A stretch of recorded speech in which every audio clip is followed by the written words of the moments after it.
సంపద కోసం మీ ఆలోచనలు కోరికల కంటే ఎక్కువగా వాటిపై నమ్మకం ఉంచినప్పుడే అవి జరుగుతాయి.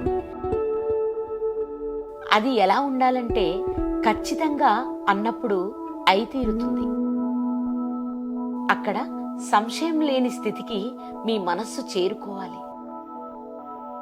అది ఎలా అనేది క్రింది ఉదాహరణలు చూద్దాం. 1.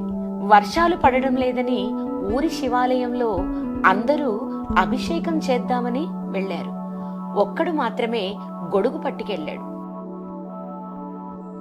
2. మీరు డబ్బు కోసం ఎక్కడికి పరిగెత్తనక్కర్లేదు, మీ దగ్గరికే డబ్బు వస్తుంది. ఆ నమ్మకాన్ని మీ సబ్కాన్షియస్ మైండ్కి అప్పగించండి. ఉదాహరణ, సాలెపురుగు తన ఆహారం కోసం గూడు కట్టి గంటల తరబడి ఎదురు చూస్తుంది. ఏదో ఒక సమయంలో ఏదో ఒక కీటకం తను అల్లిన గూడులోకి చిక్కి తనకు ఆహారమవుతుంది. 3. అలాగే సింహం ఎప్పుడూ ఆహారం కోసం అన్వేషించదు. తన పరిసర ప్రాంతాల్లోకి వచ్చిన జంతువులనే వేటాడుతుంది. దాని నమ్మకం గొప్పది. మీరు కోరుకున్నది మీకు దక్కనంత మాత్రాన మీరు నిరాశపడనక్కర్లేదు.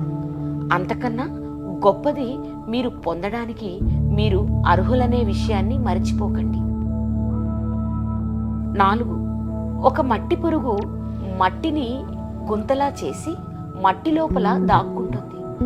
ఏదో ఒక కీటకం లేదా పురుగు ఆ దారిలో రాకపోతుందా అని. చిన్న కీటకం పడ్డా అది బయటికి వచ్చి తినేస్తుంది.